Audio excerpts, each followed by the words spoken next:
الحمد لله رب العالمين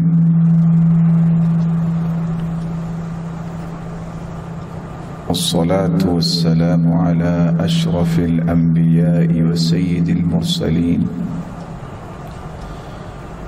وعلى آله وصحبه أجمعين. أما بعد، فأعوذ بالله من الشيطان الرجيم.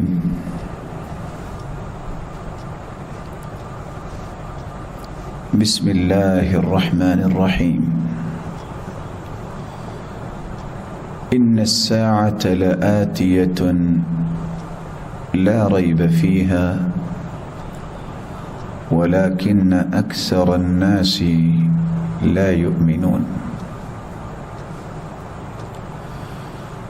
بلا شبہ قیامت آنے والی ہے، اس میں کوئی شک نہیں، لیکن اکثر لوگ اس بات پر ایمان نہیں لاتے۔ گزشتہ سے پیوستہ پچھلی مجلس میں علم کا معنی اور مفہوم اور علم سیکھنے کے متعلق چند باتیں اور پھر اہل علم کی عظمت کے بارے میں چند باتیں پیش کی گئی، اور اس کے ساتھ ساتھ اشراط الساعہ کا مفہوم اور پھر قیامت کے مختلف نام بیان کیے گئے، اور آخر میں ہم نے یہ بیان کیا تھا کہ قیامت کی نشانیوں کی بنیادی طور پہ دو قسمیں ہیں۔ ایک علامات صغریٰ ہے، چھوٹی نشانیاں، وہ علامات جو نصوص شرعیہ سے ثابت ہوں، جن کا ظہور اور تسلسل ان بڑی 10 علامات تک جاری رہے گا جو قیامت کے بالکل قریب ظاہر ہوں گی۔ دوسری قسم ہے علامات کبریٰ، یہ قیامت کی وہ 10 بڑی نشانیاں ہیں جو قیامت کے بالکل قریب ظاہر ہوں گی، اور ان کے ظہور اور مکمل ہونے کے بعد قیامت قائم ہو جائے گی۔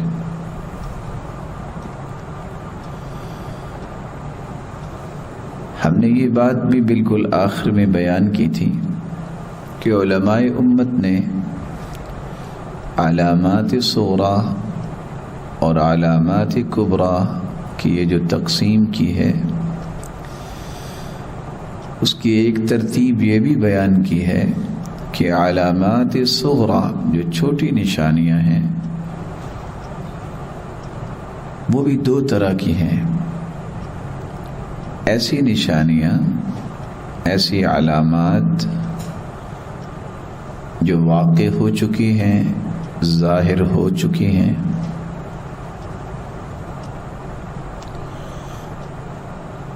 اور ایسی علامات جن کا ظہور ابھی تک نہیں ہو سکا۔ اس لیے ہم اسی ترتیب کے ساتھ قیامت کی پہلے چھوٹی نشانیوں کو بیان کریں گے اور پھر اس کے بعد بڑی نشانیوں کو بیان کریں گے۔ علامات صغریٰ جو چھوٹی نشانیاں ہیں، ان کا پہلا فیز یہ ہے کہ کچھ علامتیں ظاہر ہو چکی ہیں، پہلے ان کی ہم ترتیب بیان کریں گے، اور آج انہی علامات میں سے پہلی علامت کا تذکرہ ہم کرتے ہیں۔ قیامت کی وہ نشانیاں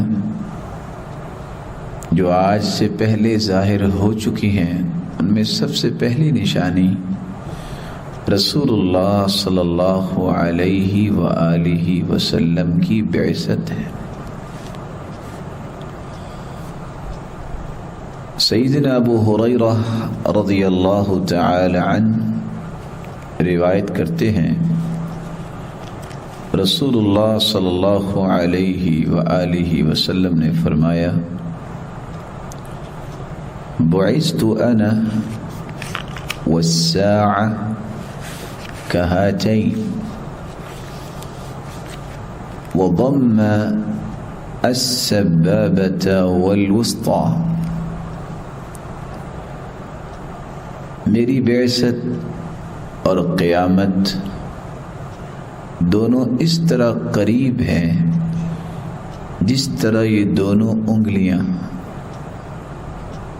کون سی دونوں انگلیاں؟ پھر آپ صلی اللہ علیہ وسلم نے اپنی دو مبارک انگلیوں کو ملایا، انگشت شہادت اور درمیانی انگلی۔ شہادت کی انگلی اور درمیانی انگلی کو ملا کر فرمایا کہ میں اور قیامت اس طرح اکٹھے آئے۔ یہ روایت صحیح بخاری کی ہے 6504 اور صحیح مسلم کی ہے 2951، اور اس کو شیخ البانی رحمۃ اللہ علیہ نے صحیح الجامع کے اندر 1045 کے تحت نقل کیا۔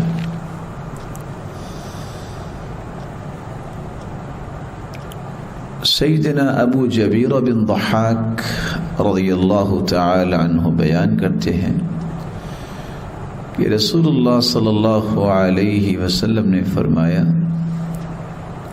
بعثت فی نسم الساعہ، مجھے تو آغاز قیامت میں بھیجا گیا۔ نسیم اور نسم دن کے شروع میں کس طرح کی خوبصورت یہ ہوائیں ہوتی ہیں، تو قیامت کے آغاز میں رسول اللہ صلی اللہ علیہ وسلم کا فرمان ہے کہ مجھے بھیجا گیا، مبعوث کیا گیا۔ یہ روایت ہے صحیح الجامع کی 5143، جبکہ مسند احمد کی روایت کے الفاظ یہ ہیں، سیدنا بریدہ رضی اللہ تعالی عنہ بیان کرتے ہیں، بعثت انا والساعة جميعا، میں اور قیامت اکٹھے بھیجے گئے ہیں۔ ان کادت لتسبقنی، اور قریب تھا کہ قیامت مجھ سے سبقت لے جاتی۔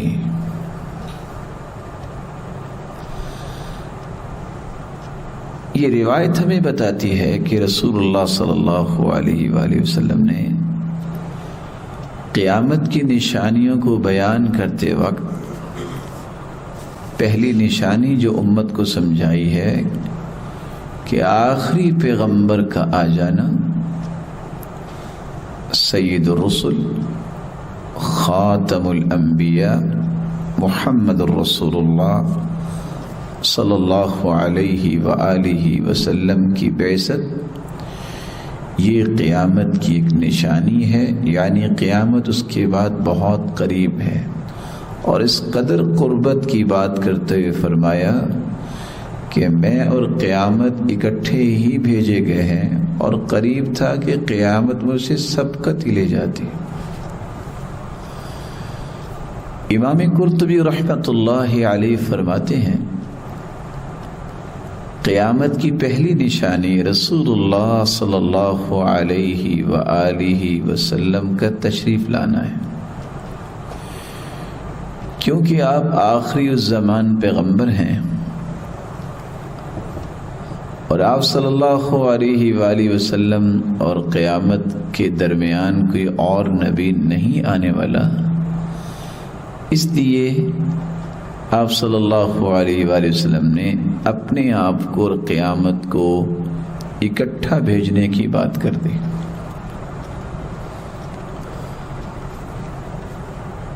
ان 3 احادیث کی روشنی میں جہاں ہمیں یہ بات سمجھ آتی ہے کہ آپ صلی اللہ علیہ وآلہ وسلم کی بعثت، اس سے قیامت اور قرب قیامت کا احساس دلایا گیا ہے، وہاں ایک اشکال پیدا ہوتا ہے جس کو سمجھنا بھی ضروری ہے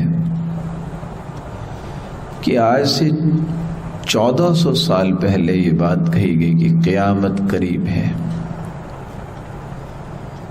کہنے والے اور قیامت کا انکار کرنے والے یہ اعتراض کرتے ہیں کہ یہ قیامت کیسی قریب ہے، 14 صدیاں بیت گئی، اس کے باوجود قیامت تو ابھی تک نہیں آئی، اور نہ ہی کوئی ایسا حتمی دعویٰ کیا جا سکتا ہے کہ مزید کتنے 100 یا کتنے ہزار یا کتنے لاکھ سال ابھی درکار ہیں قیامت واقع ہونے میں۔ اور ساتھ یہ بھی کہا جاتا ہے کہ قیامت سے پہلے تو مہدی کا ظہور ہوگا، سیدنا عیسیٰ علیہ السلام کا نزول ہوگا، اور دجال کا فتنہ ظاہر ہوگا، اور یہ تینوں چیزیں بھی ابھی تک ظاہر نہیں ہو سکی، جس سے پتہ چلتا ہے کہ قیامت ابھی کافی دور ہے۔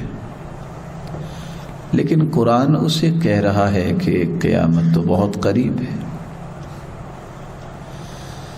ایسے شبہات، ایسے اشکالات ہمیشہ ان لوگوں کی طرف سے ہی وارد ہوتے ہیں جو اللہ ذوالجلال کی باتوں کو صحیح سمجھ نہیں پاتے،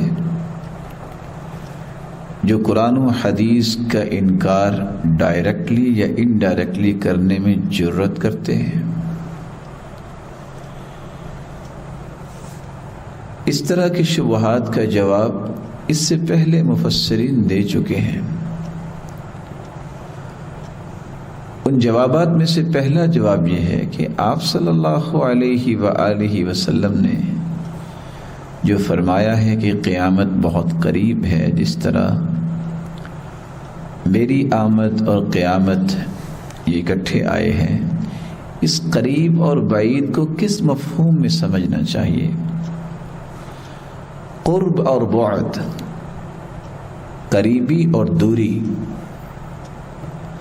جہاں یہ دونوں لفظ نزدیک اور دور کے لیے استعمال کیے جاتے ہیں، اسی طرح ان کا استعمال یہ بھی ہے کہ کسی چیز کے واقع ہونے، اس کے وقوع اور عدم وقوع کے لیے بھی استعمال ہوتے ہیں۔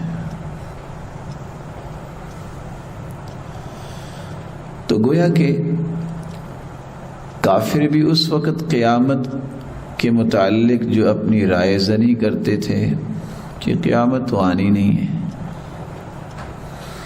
تو قیامت قریب ہے، اس کا معنی یہ ہوتا ہے کہ قیامت واقعتاً آنے والی ہے، اور یہ یقینی بات ہے، اس میں شک شبے کی گنجائش نہیں ہے۔ اور کافر اس بات کا انکار کرتے تھے، جس انکار کی حقیقت کو قرآن اور حدیث نے کھولا کہ نہیں، تم تو سمجھتے ہو قیامت آنی ہی نہیں، قیامت آئے گی، یہ واقع ہوگی، یہ ایک یقینی بات ہے، اس میں شک کی گنجائش ہی نہیں۔ اس لیے حافظ ابن کثیر رحمۃ اللہ علیہ فرماتے ہیں کل ما آت فهو قریب وواقع لا محالہ، جو چیز آنے والی ہو اسے قریب ہی کہا جاتا ہے،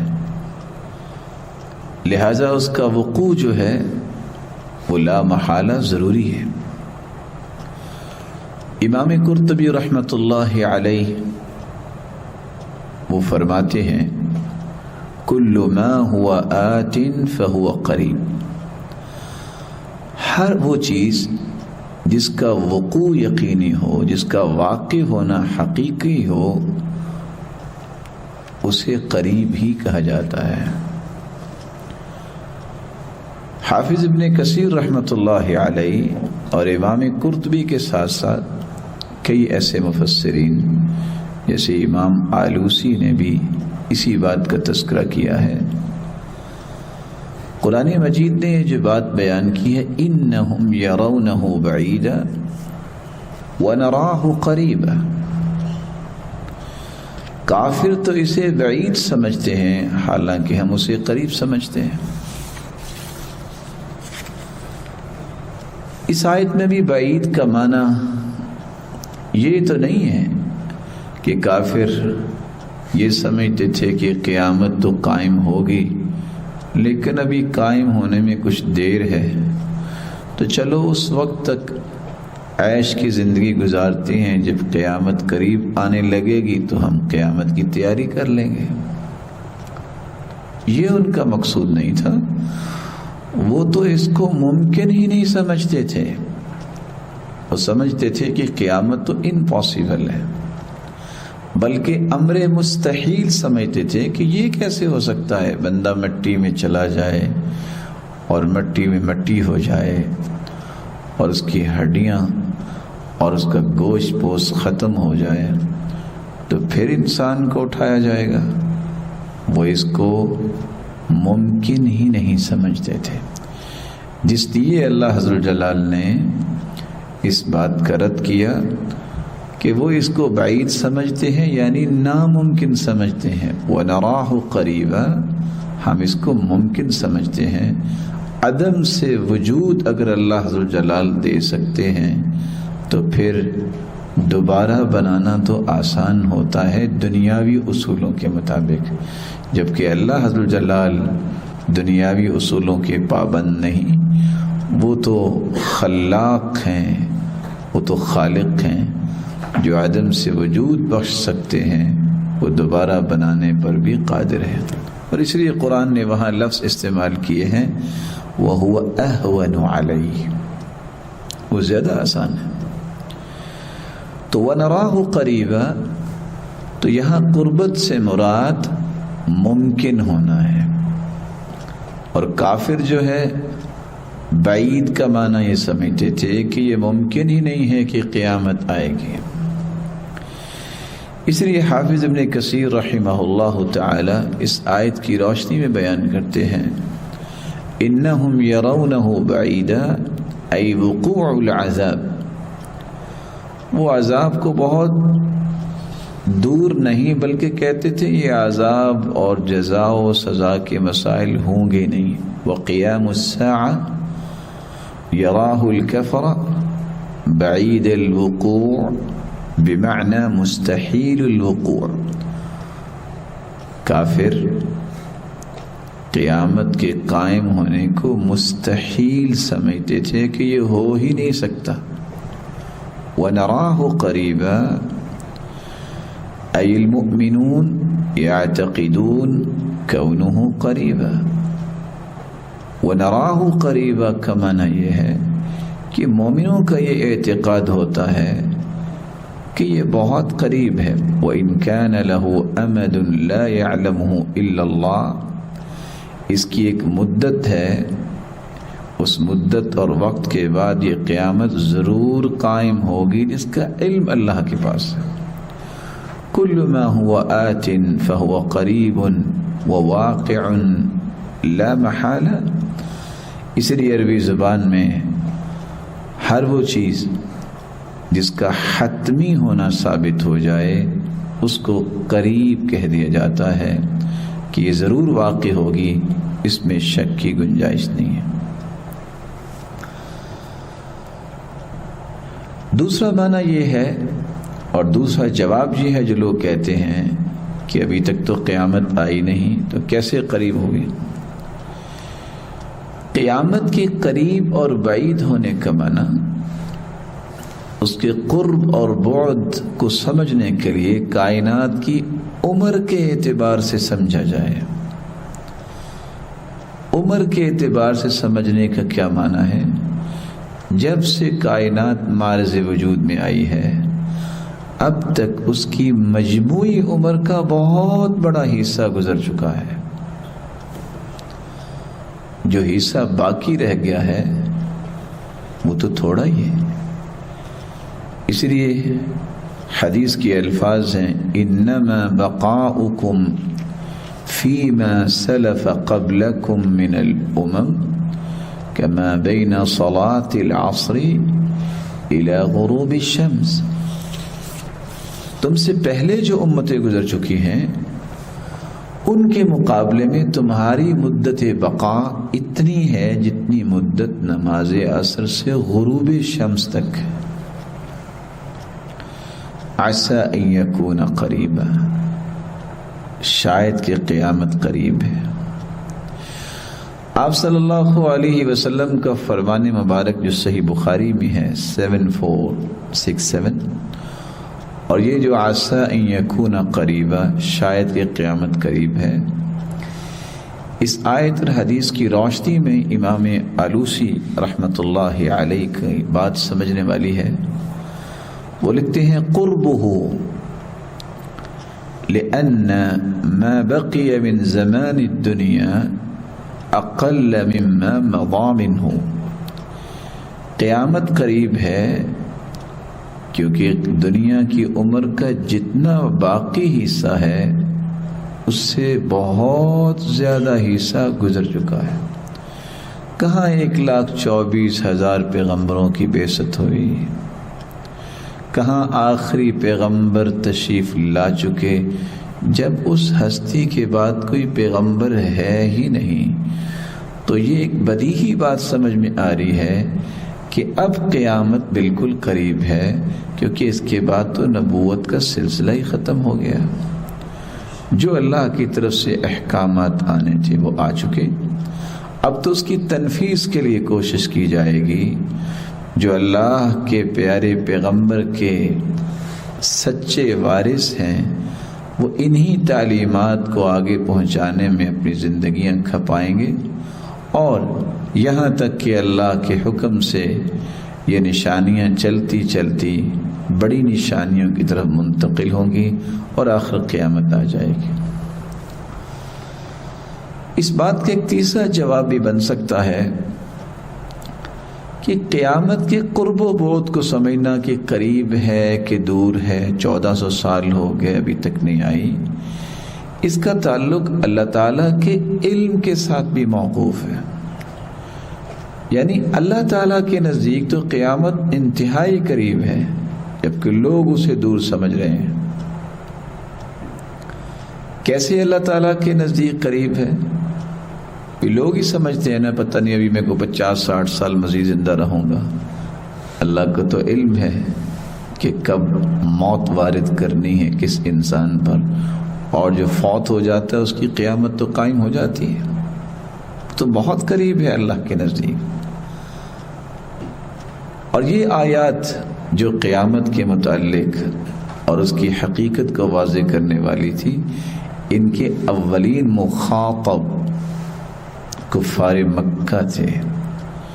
ان کو یہ وعید سنائی گئی، انہیں قرب قیامت سے ڈرایا گیا، مگر ان کی زندگی بیت گئی، مزید 1400 سال بیت گئے. لہذا وقوع قیامت لوگوں کے لیے بعید اور انتہائی بعید ہے، لیکن اللہ کے حساب سے دنیا کی کل مدت زندگی چند دن سے زیادہ نہیں ہے. اور اس کو قرآن مجید کی ان آیات کی روشنی میں بھی سمجھنے کی ضرورت ہے. اللہ تعالیٰ کا ایک دن دنیا کے 1000 دن اور دوسری آیت کے مطابق 50,000 سالوں کے برابر ہے. فی یوم کان مقدارہ 1000 سنة مما تعدون. ایک ایسے دن میں جس کا اندازہ تمہاری گنتی میں 1000 سال کے برابر ہے. تو اللہ عز و جلال کے علم کے مطابق یہ قریب ہی ہے. اور دوسری جگہ اللہ عز و جلال نے فرمایا فی یوم کان مقدارہ 50,000 سنہ. ایک ایسے دن میں جس کی مقدار 50,000 سال کے برابر ہے۔ تو اس اعتبار سے اللہ ذوالجلال کے علم کے مطابق تو قیامت بہت قریب ہے، اور اس کی تائید یہ آیت بھی کرتی ہے انہم یرونہ بعیدا ونراہ قریبا۔ وہ لوگ تو اس کو دور سمجھتے ہیں، ہم اس کو بہت قریب سے دیکھتے ہیں اور قریب سمجھتے ہیں۔ تو رسول اللہ صلی اللہ علیہ وآلہ وسلم کی بعثت یہ قیامت کی سب سے پہلی نشانی ہے کہ اس کے بعد قیامت قریب ہے۔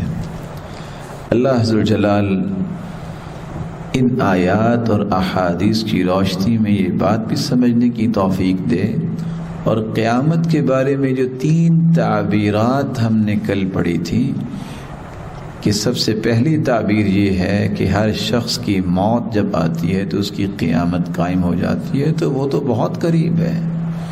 کب ہے اس کا علم تو اللہ کے پاس ہے، لیکن حدیث کے الفاظ ہیں اعمار امتی ما بین 60 الی 70، میری امت کی ایوریج عمر جو ہے وہ 60 سے 70 سال ہے۔ تو اگر کوئی انسان 30 سے 35 سے 40 سے 45 سے 50 سال کا ہے تو اس کو کتنے سال باقی ملیں گے اگر اس ایوریج کو بھی دیکھا جائے؟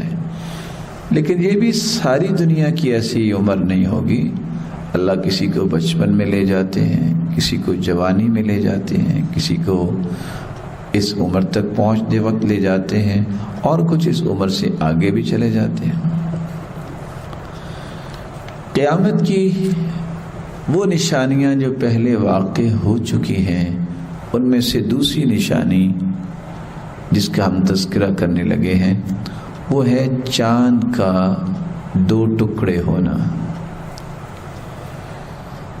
اللہ عز و جلال فرماتے ہیں اقتربت الساعۃ وانشق القمر۔ اقتربت الساعہ، قیامت قریب آ گئی ہے۔ وانشق القمر، اور چاند پھٹ گیا ہے۔ سیدنا عبداللہ ابن مسعود رضی اللہ تعالی عنہ روایت کرتے ہیں انشق القمر على عهد رسول الله صلی اللہ علیہ وسلم فرقتین۔ رسول اللہ صلی اللہ علیہ وآلہ وسلم کے زمانے میں چاند 2 ٹکڑے ہو گیا۔ فرقتن فوق الجبل، ایک ٹکڑا پہاڑ کے اوپر جا گرا، وفرقتن دونہ، اور دوسرا ٹکڑا پہاڑ کے پیچھے جا گرا۔ فقال رسول اللہ صلی اللہ علیہ وسلم، تو رسول اللہ صلی اللہ علیہ وآلہ وسلم نے صحابہ کرام کو حکم دیا اشہدو، میرے صحابہ اس بات پہ گواہ رہنا۔ صحیح بخاری کی یہ روایت 4864 اس بات کی نشاندہی کر رہی ہے کہ رسول اکرم صلی اللہ علیہ وآلہ وسلم پر نازل ہونے والا قرآن جو گواہی دے رہا ہے کہ قیامت قریب آ گئی ہے اور چاند پھٹ گیا ہے، تو چاند کا 2 ٹکڑے ہونا، اس کا پھٹ جانا، یہ بھی قیامت کے قریب ہونے کی ایک نشانی تھی جو گزر چکی ہے۔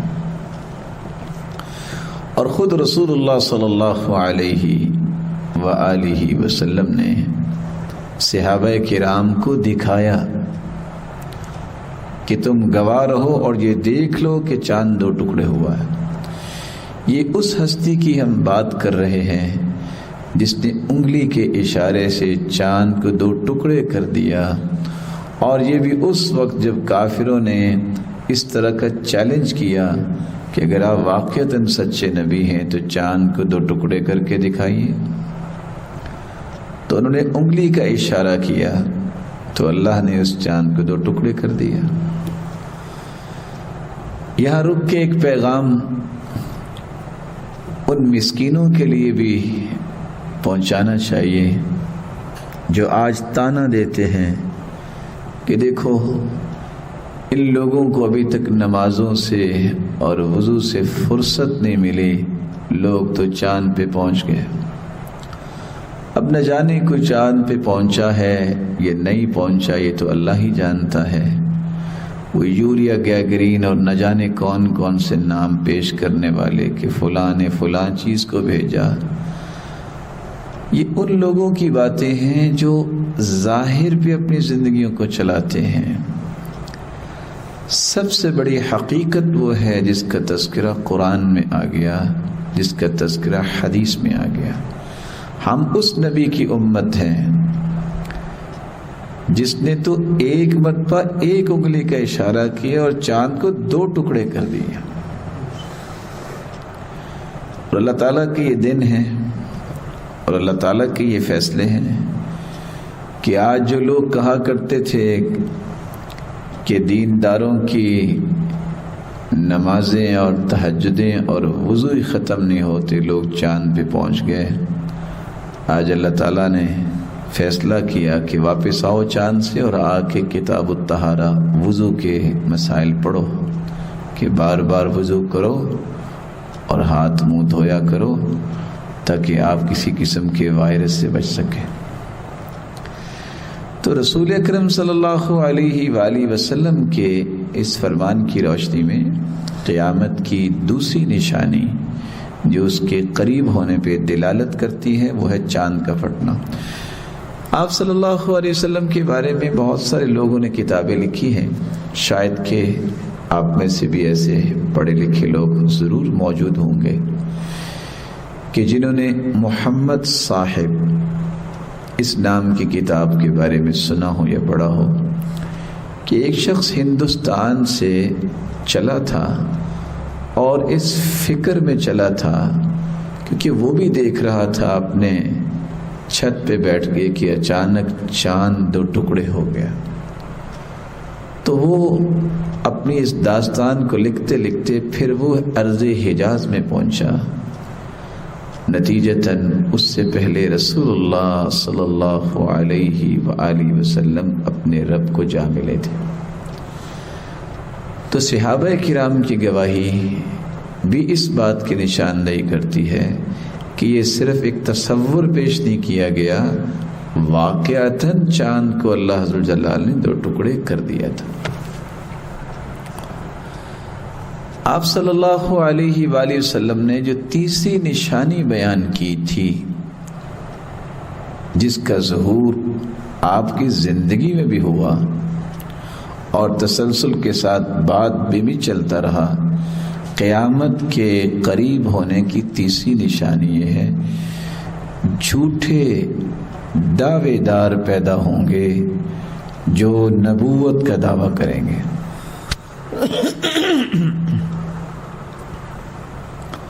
سیدنا ابو ہریرہ رضی اللہ تعالی عنہ بیان کرتے ہیں اور یہ روایت ہے صحیح بخاری کی 3609،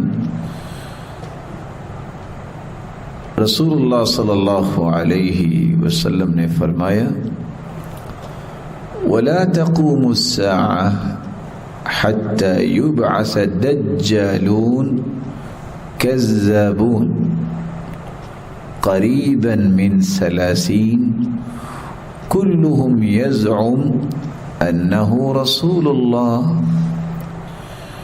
قیامت اس وقت تک قائم نہیں ہوگی یہاں تک کہ 30 کے قریب جھوٹے دجال آئیں گے، ان میں سے ہر ایک کا یہی خیال ہوگا اور یہی وہ دعویٰ کرے گا کہ وہ اللہ کا رسول ہے۔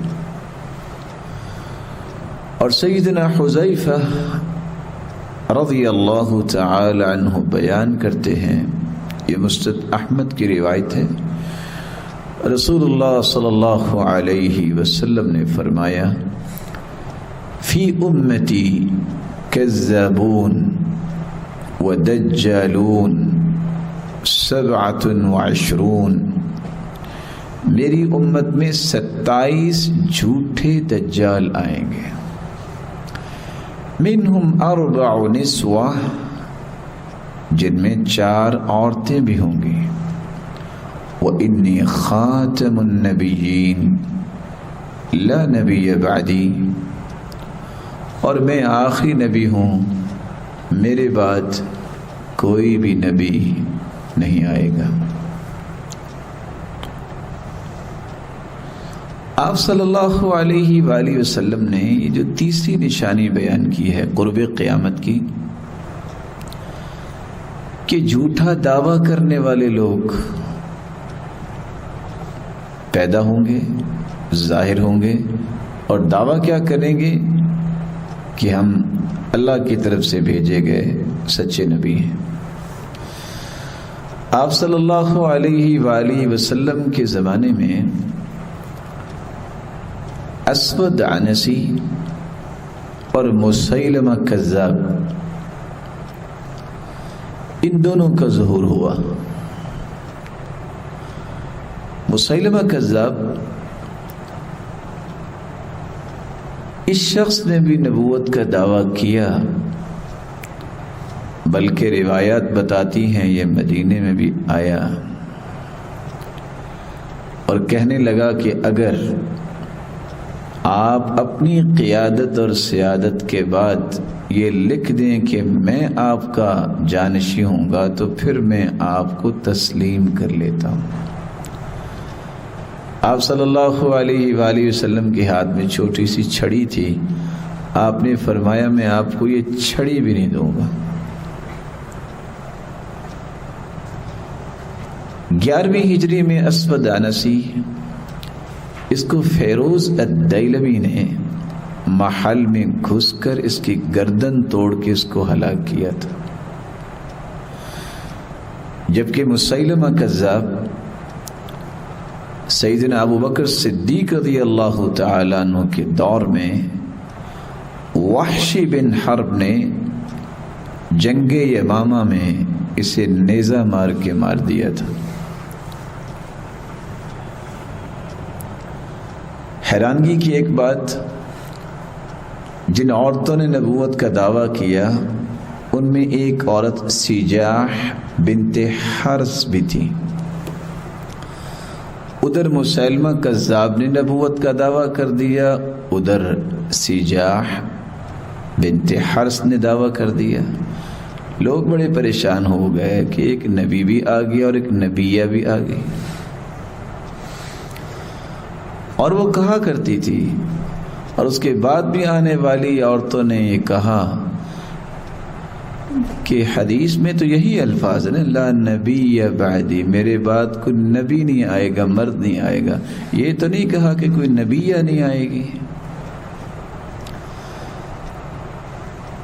روایات یہ بتاتی ہیں کہ اس جھوٹے دعوے دار مسیلمہ کذاب جو نبوت کا دعوے دار تھا، اس کی ملاقات اس جھوٹی دعوے دار جس نے نبوت کا دعویٰ کیا سیجاح، اس کے ساتھ ملاقات ہو گئی. اب لوگ سوچ رہے تھے کہ 2 نبیوں کی ملاقات ہے تو پتہ نہیں کون سی اجتماعی وحی اب آئے گی سامنے. بعد میں پتہ چلا کہ مسیلمہ کذاب جس نے نبوت کا جھوٹا دعویٰ کیا تھا اور سیجاح بنت حرس، ان دونوں کی وحی جو مشترک ہوئی ہے کہ وحی یہ آئی ہے کہ دونوں آپس میں شادی کر لیں. پوچھنے والے نے جب پوچھا کہ یہ کیسی وحی ہے جس نے آپ دونوں کو شادی کے بندھن میں جوڑ دیا، تو مہر کیا ہے؟ تو انہوں نے بتایا کہ مہر کی وحی یہ آئی ہے کہ میری قوم یعنی مسیلمہ کذاب اور سیجاح کہنے لگی کہ ہمارے ماننے والوں پر صبح کی اور عشاء کی نماز معاف ہوگی ہے، یہ مہر ہے. رسول اکرم صلی اللہ علیہ وآلہ وسلم کو اللہ تعالیٰ نے چونکہ اشرف المخلوقات، اشرف الرسل اور سید البشر بنایا۔ روایت بتاتی ہے رسول اللہ صلی اللہ علیہ وسلم کے پاس جب یہ پیغام پہنچا کہ فلاں کنویں کا پانی بہت کڑوا ہے تو کیا کیا جائے، آپ صلی اللہ علیہ وآلہ وسلم نے اپنا لعاب مبارک اس میں ڈالا، اس کا پانی شیریں ہو گیا۔ یہ چونکہ دیکھتا تھا کہ جو اللہ کے پیغمبر کریں گے تو میں بھی وہی کچھ کروں گا۔ اس کو بھی کسی نے آگے کہا کہ فلاں کنویں کا پانی جو ہے وہ کڑوا ہے، تو آپ بھی کچھ ہمت کریں۔ تو اس نے بھی سید البشر کی نقالی کرتے ہوئے ایسا ہی قدم اٹھایا۔ پہلے تو صرف پانی کڑوا ہی تھا، پھر وہ زہریلا ہو گیا۔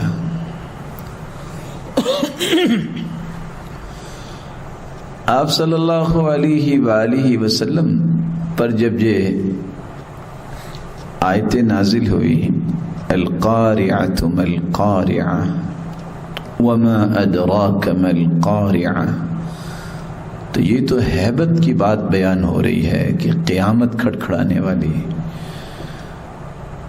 تو ان سے ان کے چاہنے والوں نے کہا کہ تم پہ کوئی آیت نازل نہیں ہوئی۔ تو یہ بیچارہ بھی سوچ میں پڑ گیا کہ اب کیا بنے گا۔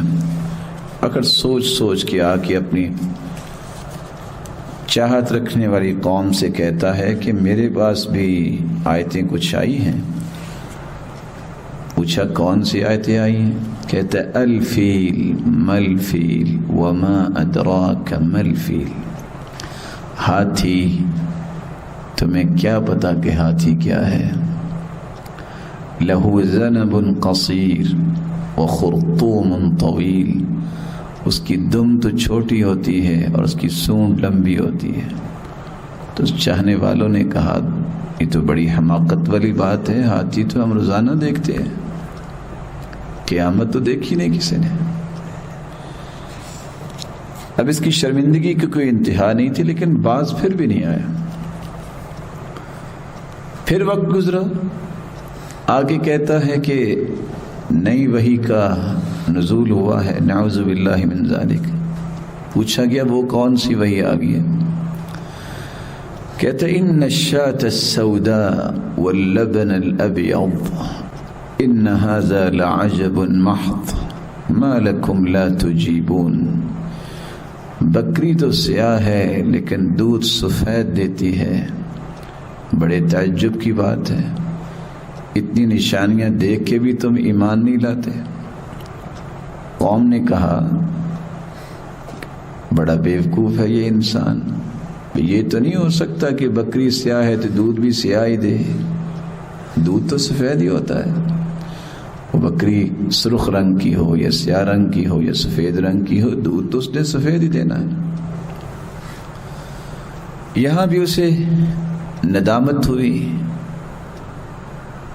پھر لوگوں نے کہا کہ کوئی فرمان سناؤ۔ اب نہ جانے بیچارہ وہ اپنی بیوی سے مار کر کے آیا یا اس کو راضی کرنے کے لیے اسے کچھ بولنے تھے، تو آ کے کہتا ہے جب اس نے یہ آیتیں سنی والعادیات ضبحا فالموریات قدحا فالمغیرات صبحا فأثرن به نقعا فوسطن به جمعا، تو یہاں مجاہدین کے گھوڑوں کی سموں کی قسمیں کھائی جا رہی ہیں کہ کس طرح وہ دوڑتے ہیں اور کس طرح چنگاریاں نکلتی ہیں۔ تو اس نے اسی وزن پہ قرآن کے اس وزن پہ ہی اپنی کلام گھڑی اور کہتا ہے والعاجنات عجنا والطاحنات طحنا والخابزات خبزا، قسم ہے آٹا گوندنے والیوں کی جب وہ آٹا گوندے، قسم ہے چکی چلانے والیوں کی جب وہ چکی چلا کے آٹا بنائیں، اور قسم ہے روٹیاں پکانے والیوں کی جب وہ روٹیاں پکائیں۔ لوگوں نے کہا کہ لگتا ہے اس بیچارے کو خاصی پریشانی لاحق ہو گئی ہے، گھر کی طرف سے، تو یہ تعریف کر کے ہی ان کو شاید راضی کر سکتا ہے، یہاں بھی اسے بہت شرمندگی کا سامنا کرنا پڑا۔ آخر جب تنگ آ گیا تو رستے میں آتے آتے اسے کوئی مینڈک نظر آ گیا، تو اس نے اسی پہ ہی کلام کو گھڑ لیا۔ تو یہ تو اللہ تعالیٰ کے فیصلے ہیں کہ اللہ نے کوئی مخلوق سمندر اور پانی میں رکھی ہے، کوئی خشکی میں رکھی ہے، تو ظاہر ہے جب پانی میں مینڈک ہوتا ہے تو نہ تو سارا وہ پانی کے اندر ہوتا ہے بسا اوقات، اور نہ ہی سارا باہر، کچھ ڈبکیاں لگا رہے ہوتے ہیں، کچھ تیر رہے ہوتے ہیں، کچھ آدھے باہر اور آدھے پانی میں ہوتے ہیں۔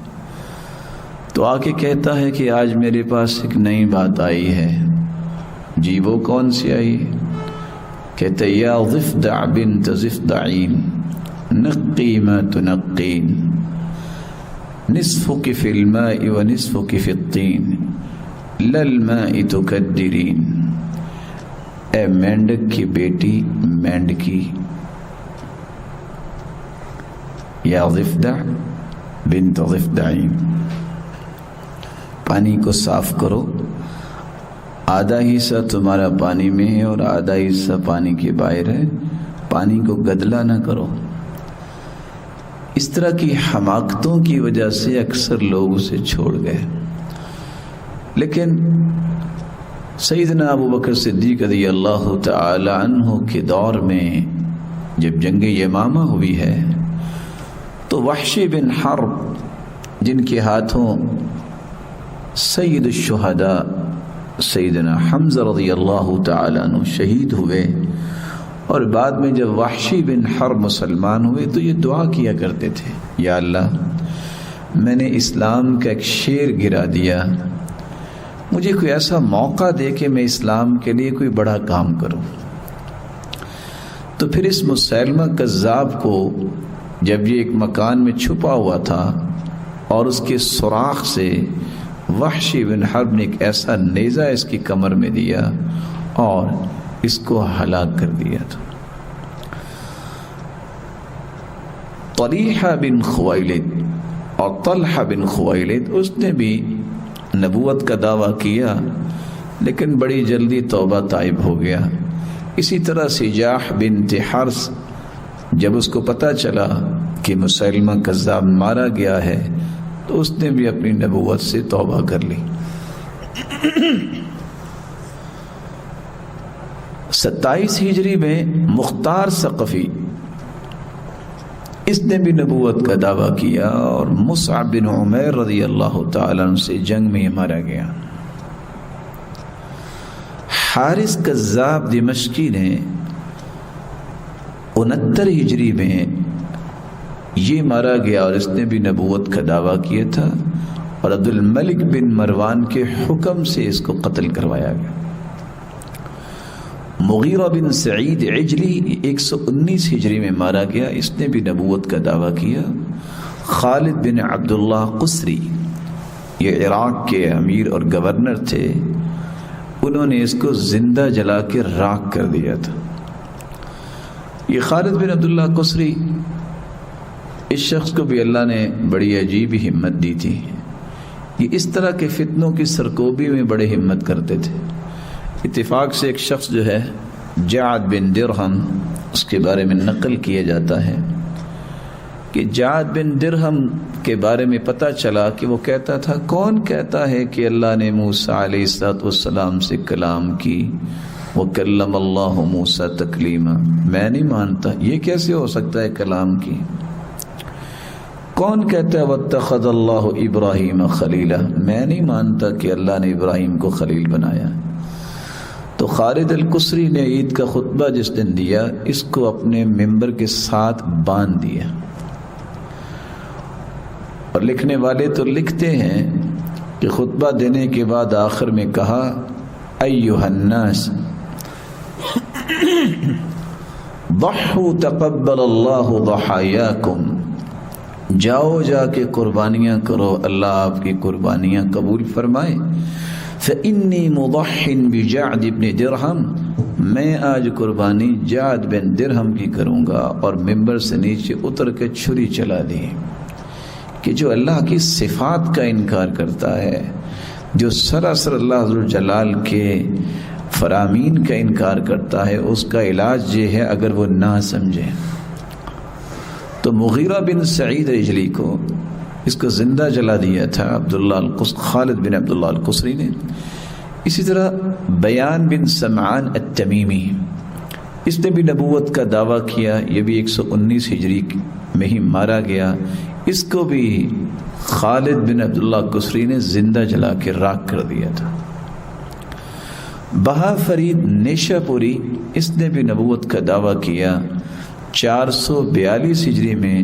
ابو مسلم خراسانی نے تلوار سے اس کا سر قلم کیا، اس کی گردن اتار دی تھی۔ صالح بن طریف برغواتی، اس نے بھی نبوت کا دعویٰ کیا 125 ہجری میں۔ کچھ عرصہ کے بعد اس نے اپنے بیٹی کو اپنا جانشین بنایا اور آخر موت کے ڈر سے روپوش ہو گیا، ملا ہی نہیں۔ اسحاق اخرس 135 ہجری میں یہ بھی مارا گیا اور یہ بھی نبوت کا جھوٹا دعوے دار تھا۔ ابو جعفر منصور کی فوج سے یہ شکست کھا کے ہلاک ہوا۔ استاد سیس خراسانی، اس نے بھی نبوت کا دعویٰ کیا اور 154 ہجری کو یہ مارا گیا۔ خازم بن خزائمہ نے اسے گرفتار کر کے اس کی گردن اڑا دی تھی۔ علی بن محمد خارجی، اس نے بھی نبوت کا دعویٰ کیا 207 ہجری میں۔ خلیفہ معتمد کے دور میں موفق نے اس کا سر کاٹ کے نیزوں پر چڑھا دیا تھا تاکہ دنیا کے لیے عبرت بن جائے۔ بابک بن عبداللہ، اس نے بھی نبوت کا دعویٰ کیا 222 ہجری میں۔ خلیفہ معتصم کے حکم پر اس کا ایک ایک عضو کاٹ کاٹ کے اسے ہلاک کیا گیا۔ علی بن فضل یمنی، اس نے بھی نبوت کا جھوٹا دعویٰ کیا تھا۔ 303 ہجری میں بغداد کے لوگوں نے اس کو زہر دے کے مار دیا تھا۔ عبدالعزیز باسندی، یہ شخص بھی جھوٹا دعوے دار تھا۔ 322 ہجری کو لشکر اسلامی نے محاصرہ کر کے پہلے تو اسے شکست دی اور پھر اس کا سر کاٹ کے خلیفہ کو بھجوا دیا۔ حامیم بن من اللہ مجلسی، یہ حامیم بن من اللہ مجلسی، اس نے بھی نبوت کا دعویٰ کیا 329 ہجری میں۔ قبیلہ معمودہ سے لڑائی کرتے ہوئے احواز کے مقام پہ یہ ہلاک کیا گیا۔ ابو منصور عبسی برغواتی، اس نے بھی نبوت کا دعویٰ کیا تھا 369 ہجری میں۔ بلقین بن زہری سے جنگ میں یہ مارا گیا تھا۔ اصغر تغلبی، اس نے بھی نبوت کا دعویٰ کیا جو 439 ہجری میں نصر الدین دولہ نے پہلے سے گرفتار کیا اور جیل میں ڈلوا دیا اور وہاں ہی یہ ہلاک ہوا۔ عبدالحق مرسی نے بھی نبوت کا دعویٰ کیا 668 ہجری میں۔ ایک روز اس نے فسد کروایا جس سے خون اس قدر نکلا جس کے نتیجے میں یہ ہلاک ہوا۔ بایزید روشن جلندری کے نام سے ایک زندیق اٹھا، اس نے بھی نبوت کا دعویٰ کیا 990 ہجری میں۔ یہ سزائے موت سے تو بچا رہا، البتہ قہر الہی سے بے نام و نشان ہو گیا۔ بہاء اللہ نوری نے بھی اسی طرح نبوت کا جھوٹا دعویٰ کیا اور آخر 1308 ہجری میں اس سزائے موت سے یہ بھی بچا رہا، لیکن اللہ نے اس سے بھی اپنے قہر کا حقدار ٹھہرایا۔ اور آج بھی امت میں 23واں انسان جو معروف ہوا غلام احمد قادیانی، اس نے بھی مختلف انداز سے گرگٹ کی طرح اپنے اپنے حالات بدلے اور آخر کہہ اٹھا کہ میں بھی نبی ہوں۔ کبھی اپنے آپ کو ذل مسیح کہا، کبھی اپنے آپ کو مسیح کہا اور آخر کہنے لگا کہ میں آخری نبی ہوں۔ 1326 ہجری میں اللہ تعالیٰ نے اس کو ذلت کی موت سے دوچار کیا. اور یہاں رک کے یہ 23 لوگوں کا جو تذکرہ کیا ہے، اور اسی طرح کچھ ایسے لوگ بھی تھے جنہوں نے اس طرح کے دعوے کیے. امام ابن حجر اسقلانی رحمۃ اللہ علیہ فرماتے ہیں کہ بعض احادیث میں 30 سے زیادہ کا تذکرہ ہے، وہ حدیثیں صحیح نہیں، اور اگر صحیح مان بھی لیا جائے تو دعویٰ کرنے والے تو 30 ہی ہوں گے یا 27، اور باقی صرف جھوٹ بولنے والے ہوں گے. انبیاء علیہم الصلاۃ والسلام کے کچھ خصائص ہیں جو ہر ایک کو سمجھنے چاہیے، جس سے بہت آسانی ہو جاتی ہے یہ فیصلہ کرنے میں کہ سچا نبی کون ہے اور جھوٹا نبی کون ہے. اس ظالم سے غلام احمد قادیانی سے جب کسی نے پوچھا نا کہ بھی رسول اکرم صلی اللہ علیہ وآلہ وسلم پر تو وحی نازل ہوتی تھی اور فرشتہ وحی لے کے آتا تھا، اس کا نام تھا جبریل، آپ کے پاس کون سا فرشتہ آتا ہے؟ تو ان کی کتابیں بتاتی ہیں کہ اس نے کہا میرے پاس بھی وحی آتی ہے، اور وہی لانے والا فرشتہ ہے، اس کا نام ہے ٹیچی ٹیچی. اب نہ جانے اس کا معنی کیا ہے. پھر جب اس نے یہ دعویٰ کیا کہ میں تو ظل مسیح ہوں، مسیح کا سایہ ہوں، تو کہا عیسیٰ علیہ السلام کی تو نشانیاں تھیں کہ وہ تو مردوں کو زندہ کر دیتے، وہ تو جس کو کوڑی کی بیماری ہوتی تو وہ اللہ تعالیٰ ٹھیک کر دیتے تھے، آپ کی کیا نشانیاں ہیں؟ تو جب اللہ عز و جلال ہم سب کو معاف فرمائے، جب دین سے اور قرآن و حدیث سے دور ہوتا ہے تو پھر انسان احمق ہو جاتا ہے. تو کہتا ہے میری نبوت کی بھی 2 نشانیاں ہیں. پہلی نشانی یہ ہے کہ بچپن سے آج تک میرے سر کی درد دور نہیں ہوئی، اور دوسرا یہ نشانی ہے نعوذ باللہ من ذالک، نعوذ باللہ من ذالک، کہ بچپن سے آج تک میں چارپائی کے اوپر یورین پاس کرتا ہوں. تو اس قدر احمق لوگ جو ہیں، اور آج امت پریشان ہے، اور کتنے لوگ انہی قادیانیوں کو اور احمدیوں کو اپنا قریبی سمجھتے ہیں، جو نبوت پہ ڈاکہ ڈالنے والے ہوتے ہیں وہ کبھی مسلمانوں کے اپنے نہیں ہو سکتے. اور میں نے یہ تھوڑی سی چیزیں آپ کے سامنے رکھی کہ قتل ہوا، جنگ ہوئی، ان چیزوں کے ذکر کرنے کا مقصد بھی یہ تھا کہ امت اسلامیہ نے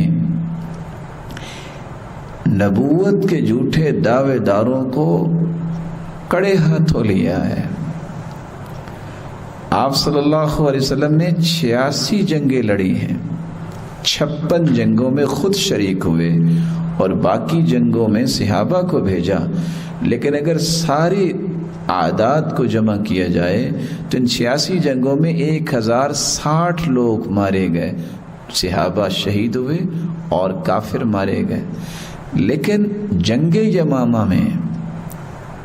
یمامہ میں جہاں مسلمہ کذاب سے جنگ ہوئی ہے اور وہ جھوٹا دعوے دار تھا نبوت کا، تو وہاں کتنے ہزار صحابہ شہید ہوئے. تو اللہ کے رسول صلی اللہ علیہ وآلہ وسلم کی نبوت پہ آنچ نہیں آنے دینی چاہیے. آپ صلی اللہ علیہ وسلم نے نشانی بیان کی ہے کہ قیامت قریب آ گئی ہے، اور اس کی نشانی یہ ہے کہ لوگ جھوٹے دعوے کریں گے نبی بننے کے. تو میں عرض یہ کر رہا تھا کہ انبیاء کے کچھ خصائص ہیں. ان میں سے پہلی خصوصیت یہ ہے کہ انبیاء معصوم عن الخطا ہوتے ہیں. امام ابن تیمیہ رحمۃ اللہ علیہ فرمایا کرتے تھے فإن أهل السنة متفقون على أن الأنبياء معصومون فيما يبلغونه عن الله تعالى وهذا هو مقصود الرسالة. اہل سنت والجماعت کا اتفاقی یہ مسئلہ ہے کہ انبیاء ان امور میں کبھی بھی خطا کا شکار نہیں ہوتے جو اللہ عز و جلال کی طرف سے لوگوں کو پہنچاتے ہیں، اور مقصود رسالت بھی یہی ہے. والانبیاء علیہم الصلاۃ والسلام لا یعصون اللہ تعالی لا بکبیرۃ ولا صغیرہ. انبیاء علیہم الصلاۃ والسلام اللہ کی نافرمانی نہیں کرتے، تو معصوم ہوتے ہیں، نہ کبیرہ گناہ نہ صغیرہ گناہ، یہ ان سے سرزد نہیں ہوتا. علی العمد، علی سبیل العمد.